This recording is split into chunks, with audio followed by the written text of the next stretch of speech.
My name is Edna Sims. I'm 32 years old, and until a week ago, I thought I'd built the kind of life people post about: beach proposals, perfect weddings, families smiling under soft lighting. I thought I had made it. I thought love was something you could secure if you just worked hard enough to deserve it. A week ago, I was a newlywed. Today, I'm something else entirely. I met Aiden Cole at a company mixer 2 years ago. He was 29 then. Sharp suit, easy smile, the kind of man who knew exactly how to disarm you with charm. He worked in sales at a tech firm, smart enough, funny enough. He said I made him feel steady, like he finally had someone who understood him. My parents adored him. My sister thought he was perfect. And me? I fell for the fantasy. Hard. He proposed on a beach during a weekend trip to Florida. Sunset, champagne, some stranger he bribed to take photos. I cried. I said yes. I posted it online and watched the likes explode. His friends cheered. His mom cried happy tears over FaceTime, and the wedding planning began. That's where the first seeds of doubt sprouted. 6 months into planning, I realized I was paying for everything. Venue, catering, photography, decor. Every invoice ended up in my inbox. Every time I asked about his contribution, he'd smile and say he was saving up for the honeymoon. I let it go. I wanted the day to be perfect. I wanted love to mean something. I told myself partnership meant sacrifice. By the time the wedding arrived, my savings account looked like a crime scene. $50,000 gone. But it was beautiful. I stood at the altar, staring down the aisle as Aiden walked toward me with that glittering smile, and I let myself believe. Believe I'd made the right choice. Believe he loved me. Believe this was the start of forever. We married on a Saturday. The next weekend, we hosted a family dinner in our backyard, our first married couple tradition. My parents were there. His parents. My sister Lena and her 2 kids. Aunts, uncles, 15 people total. I grilled. He played host. Normal, warm, comforting. My 6-year-old nephew Milo, chaotic, loud, adorable, was sitting beside me, legs kicking under the table as he devoured his second burger. Milo is the kind of kid who narrates life out loud, the kind who asks questions nobody can prepare for, the kind who blurts the truth the way adults wish they could. He took a bite, wiped ketchup on his shirt, looked straight at Aiden, then at me. Aunt Edna, why was Uncle Aiden kissing that lady at the wedding? The world froze. Forks dropped. Conversations died. My brain stopped making sense. I stared at Milo, waiting for him to laugh, to say he was joking, something, anything. What? I managed. Milo swung his legs, totally unbothered. Behind the white flower thing, the gazebo, Uncle Aiden was kissing a pretty lady in a sparkly dress. My mom gasped. Lena's eyes widened. Aiden turned pale, then flushed red, then pale again, like someone unplugged and replugged his soul. I swallowed hard. Milo, Lena said softly. Sweetheart, what do you mean? Milo shrugged. I was looking for the bathroom. Uncle Aiden was kissing the lady with the long hair. They were kissing a lot. Aiden's jaw tightened. His hand trembled around his glass. Aiden? I whispered. His eyes darted everywhere except toward me. Milo continued cheerfully. Her dress was pushed up funny too. The table collectively inhaled. I felt something inside me crack. Quiet, but devastating. A sound only I could hear. My mother set down her fork. My father stared at Aiden like he'd never met him. Aiden's parents stiffened. And then Lena's voice, soft, careful, terrified. Milo, do you know who the lady was? The one who hugged Uncle Aiden before the ceremony. The tall one with the red dress. Milo said it like it was obvious. My stomach dropped so hard I felt nauseous. I knew that dress. I knew that woman. Serena Vaughn, Aiden's ex-girlfriend. She'd shown up uninvited, claiming she just wanted to support him on his big day. I remembered how she hugged him too tightly, how she looked me up and down like she was measuring competition. Aiden brushed it off, said I was overthinking. I wasn't overthinking. I was being replaced. Well, I said to Aiden, my voice barely above a whisper, say something. He opened his mouth. Nothing came out. His hands were shaking. Aiden, I repeated, look at me. Finally, he did. His eyes were glassy, panicked, guilty. Is Milo telling the truth? Dead silence. Then, it was one time, he choked. It didn't mean anything. We got emotional. At our wedding, I said. Aiden, at our wedding? He ran a hand through his hair. Edna, I'm sorry. I didn't know how to tell you. 3 months, Milo interrupted. Mom, they were kissing for a long time. I counted to 30. My world detonated. Everyone leave, I said, surprising even myself with how calm I sounded. Now. Edna, my mother whispered. Now. People scrambled, chairs scraped. The atmosphere turned funeral cold. My parents hugged me before leaving. Aiden's mom tried to approach him, but I blocked her with a look alone. Within minutes, the yard emptied. Aiden sat there staring at me, broken in a way I didn't recognize. Edna, he whispered. I didn't answer. Please, I messed up. I didn't mean for it to go that far. Serena she said she needed closure. We kissed and it got out of hand. So you hooked up with your ex behind the gazebo where a 6-year-old could see you? His silence was deafening. I stood, walked into the house, grabbed 2 suitcases and returned. I tossed them at his feet. Pack, you're leaving. You can't do this, he sputtered. This is our home. I laughed. Sharp, humorless. Check the lease. Your name isn't on it. You moved in 8 days ago. His face crumpled. Edna, I love you. Then you shouldn't have kissed her. I didn't sleep with her, he choked. Yet, I said, get out. He begged, he cried, he grabbed at air like drowning might reverse gravity. But eventually, he packed. He walked out with both suitcases. He drove away. I locked the door behind him, slid down to the floor, and let myself finally break. That night, I opened my laptop, typed in divorce attorney near me, and started planning the rest of my life without him. Morning came like a punishment. Too bright, too honest. My head felt heavy, my stomach hollow. I hadn't slept. I'd sat in the dark replaying every version of Aiden's guilty expression until I couldn't differentiate memory from nightmare. By 8 a.m., I was sitting in a family law office downtown, clutching a folder of documents so tightly the edges dug into my palms. The receptionist spoke gently, like she knew something awful had driven me there. My attorney, Martin Harrow, ushered me into his office. He had the steady presence of someone who'd walked hundreds of people through emotional minefields. Start from the beginning, he said. So I told him everything. The wedding, the kiss, the confession, the public humiliation, the prenup. My voice broke twice, but he didn't interrupt.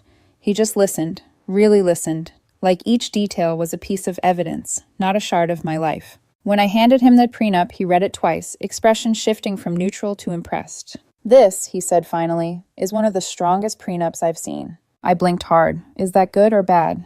Good. Very good. It means your divorce will be clean. You own the house. You paid for the wedding. He gets nothing. And because adultery is explicitly listed as a forfeiture trigger, he has no claim to spousal support or joint assets. The tension in my shoulders loosened, just slightly. And because the wedding occurred in North Carolina, he continued, you have standing for an alienation of affection claim.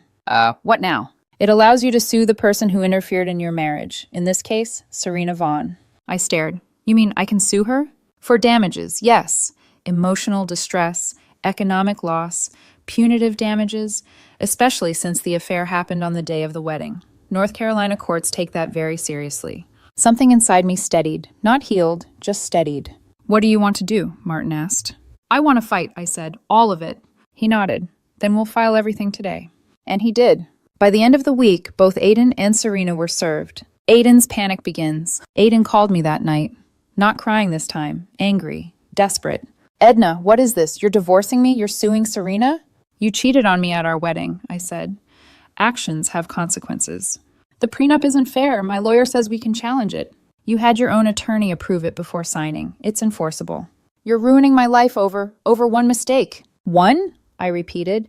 You kissed your ex behind a gazebo while guests were arriving. A child watched you. That's not a mistake. That's a choice.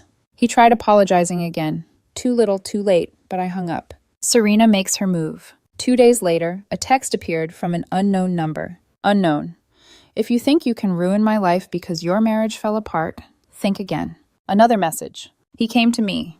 Maybe worry about why he left you standing alone at your own wedding. A third. Good luck, sweetheart. You're out of your league. I felt ice move through me. I forwarded the messages to Martin immediately. His response came fast. Save everything. She's admitting knowledge of the marriage. This strengthens your case. The break-in. On Thursday, I returned home exhausted, emotionally raw, ready to collapse. As I reached for the lock, my heart stopped. The door was already unlocked. I froze. I always lock it, even when taking out the trash. Something was wrong. Very wrong. I pushed the door open slowly, listening for movement. Silence. But the air felt disturbed, like the echo of someone else's breathing still lingered. The living room appeared untouched. So did the kitchen. My wallet and laptop were on the table where I left them. But a dread I couldn't explain pulled me down the hallway. The spare room, the one place in the house that truly felt like mine, was open. I kept that door closed at all times, climate-controlled, organized, protected. I stepped inside. My world fell apart again. Every display case was open, every shelf empty. My collection, limited edition art prints, rare comics from my grandfather, signed memorabilia I'd spent 15 years curating, was gone. Not misplaced, not shifted, gone. Then I saw the writing on the wall. Thick black marker, aggressive strokes, too large, too loud. Let's see how much your pretty little pictures matter when I'm done with them. I couldn't breathe, couldn't think. My chest tightened until it hurt to stay still. And then my phone buzzed. Unknown. Miss your stuff yet? Maybe I'll sell it. Maybe not. Depends on my mood. Unknown. You ruined my life, now I ruin yours. My vision went white around the edges. I called the police with shaking hands. They arrived quickly, 2 officers who immediately understood the gravity of what they were seeing. This was deliberate, the older officer said. Not random. Someone knew exactly what they were after. The only person who knew what was in this room, I whispered, is my ex, Aiden. Did he still have a key? I never got it back. They took photos, bagged the marker, dusted for prints. They moved efficiently, speaking in low tones, occasionally casting me a look of sympathy that made my throat tighten. This collection is insured? The younger officer asked. For about $65,000. He let out a low whistle. This is felony-level theft, and the threat puts us into extortion territory. They left after an hour, promising to run the fingerprints immediately. I sat on the hallway floor, hugging my knees, feeling like my life was being stripped piece by piece. 2 hours later, my phone rang. It was the officer. We have a match, she said. Fingerprints all over the room, DNA on the marker. It's Aiden Cole. I closed my eyes. What happens now? We're issuing a warrant for his arrest tonight, and once he's in custody, we'll execute a search warrant. If your collection is still intact, we'll find it. For the first time in days, I exhaled without shaking. I wasn't safe yet, but for the first time since my wedding day, it felt like justice was finally on my side. By the time morning arrived, everything felt unreal, like I was drifting through a story that couldn't possibly belong to me. But the police weren't confused. They were certain. Their voices were calm and sharp when they called just after sunrise. Aiden has been arrested, the officer said. We're executing the search warrant now. My heart slammed. Will you find my collection? We're looking. We'll be in touch as soon as we finish processing the scene. I hung up, sat on my couch, and wrapped a blanket around my shoulders, even though the house was warm. I didn't know if I wanted them to call quickly or not at all. The thought of seeing those items again, my grandfather's signed issues, the prints I'd saved for years to buy, was almost too much to imagine. Then the phone rang again. We found most of your collection, the officer said. It was hidden in the garage at Aiden's parents' home, packed in boxes. We're cataloging everything. I pressed a hand to my mouth. A sob escaped before I could swallow it. It appears intact. We'll compare it against your insurance documentation. She kept talking, but I barely heard the words. My shoulders shook with relief. Almost everything was coming home. Almost everything he tried to destroy would survive him. Aiden breaks again. That evening, after the police took him into custody, he called from the county jail. I stared at the unknown number. For a moment, my thumb hovered over the decline button. Then I answered. He sounded small, frantic. Edna, please listen. I didn't mean to hurt you. You stole $65,000 of my property, I said flatly. You broke into my home. I wasn't stealing. I was protecting your stuff. I thought you'd... Cut the lies. He inhaled sharply. Serena said you were going to take everything from me. She said the only way to get through to you was to scare you. My stomach dropped. Serena convinced you to break in? She said you wouldn't back off unless I showed you I wasn't letting you ruin my life. Aiden, I whispered, I didn't ruin your life. You did. His voice cracked. I miss you. I love you. I don't know why everything went so wrong. I closed my eyes. It went wrong when you kissed your ex during our vows, I said. Everything after that was just the fallout. He begged, cried, and promised he'd make it right. I hung up. Martin, my attorney, confirmed what the police already knew. You have overwhelming evidence, he said. This is no longer just divorce. This is a criminal case. Burglary, grand larceny, and extortion. And Serena? I asked. We'll get to her soon. The alienation case is building beautifully. Search warrant results. 2 days later, the police finished their cataloging. They recovered nearly my entire collection, matching each item to the photographs and insurance binder I'd provided. When the officer read off the list over the phone, my voice trembled. The signed issue from my grandfather? Recovered. The limited run print with the red border? Recovered. The framed original sketch? Recovered.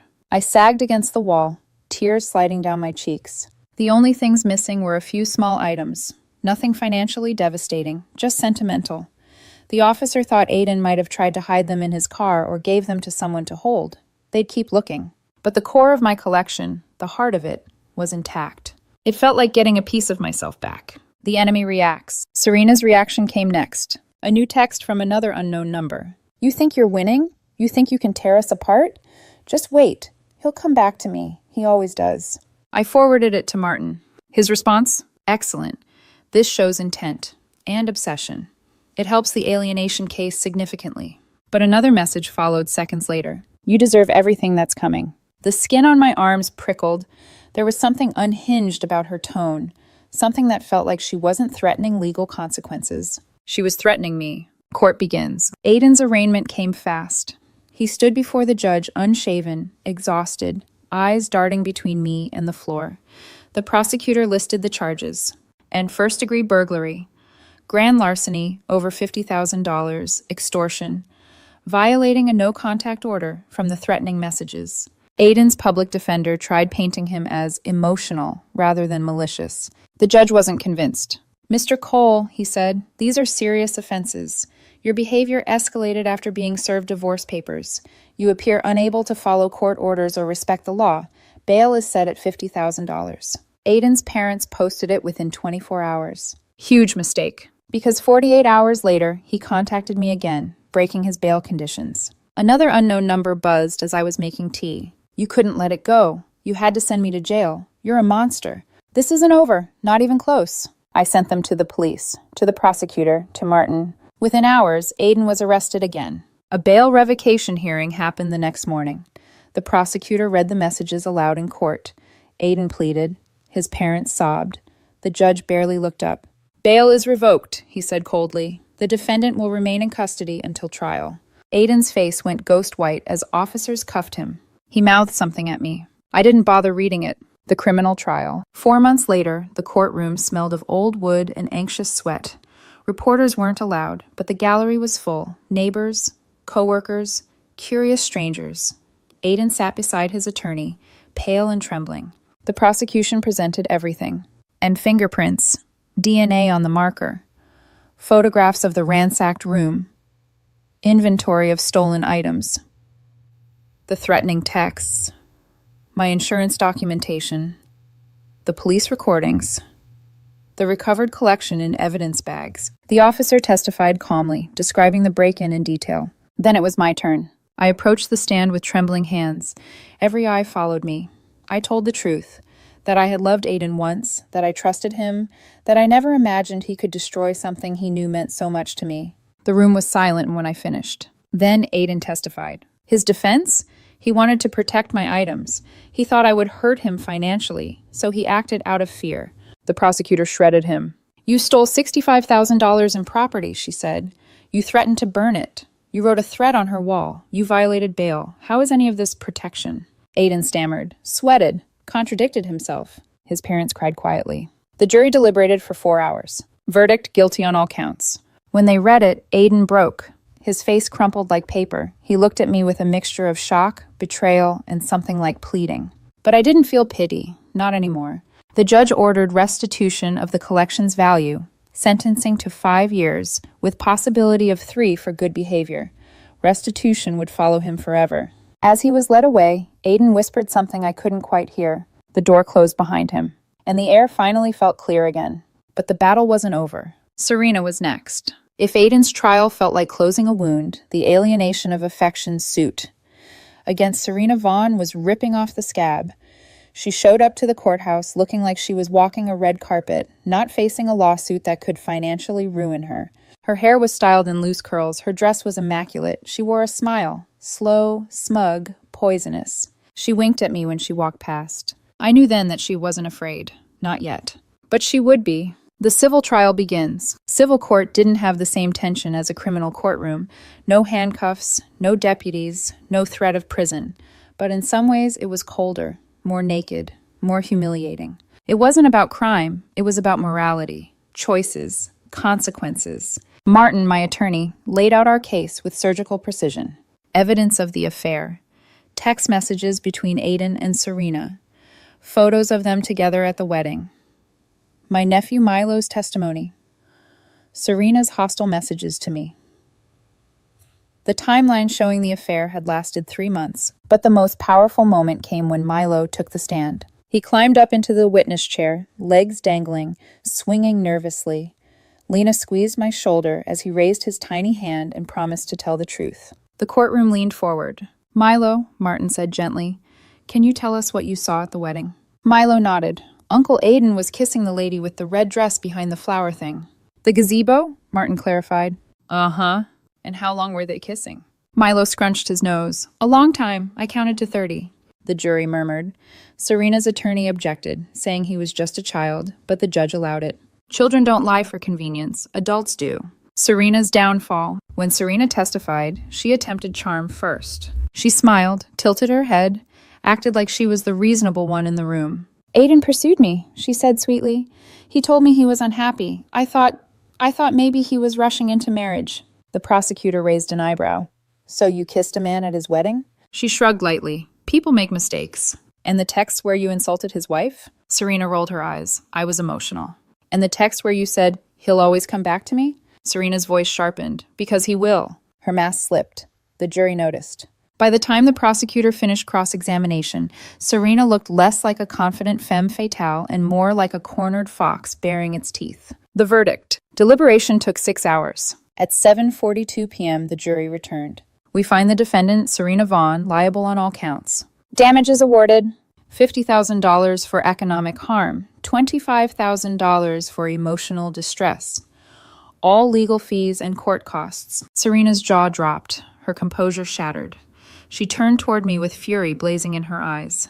You did this to me, she hissed. No, I said calmly. You did it to yourself. The judge banged her gavel. Case closed. The slowest revenge. Garnishment paperwork began the next week. Serena worked a mid-level corporate job, just enough salary to make garnishment painful. She would be paying me monthly for years. Aiden's garnishment had already started from prison labor wages. Small amounts, but symbolic. Serena's checks were larger. Losing 15% of every paycheck was devastating for her lifestyle. Her online posts transitioned from glamorous brunches to thrift store hauls within months. I didn't celebrate, not out loud, but inside, a quiet part of me healed every time I saw another payment hit my account. Life moves forward. Once the court battles ended, the dust finally settled enough for me to breathe again. Friends who'd given me space began drifting back. Invitations trickled in. Game nights, brunches, weekend hikes. I went.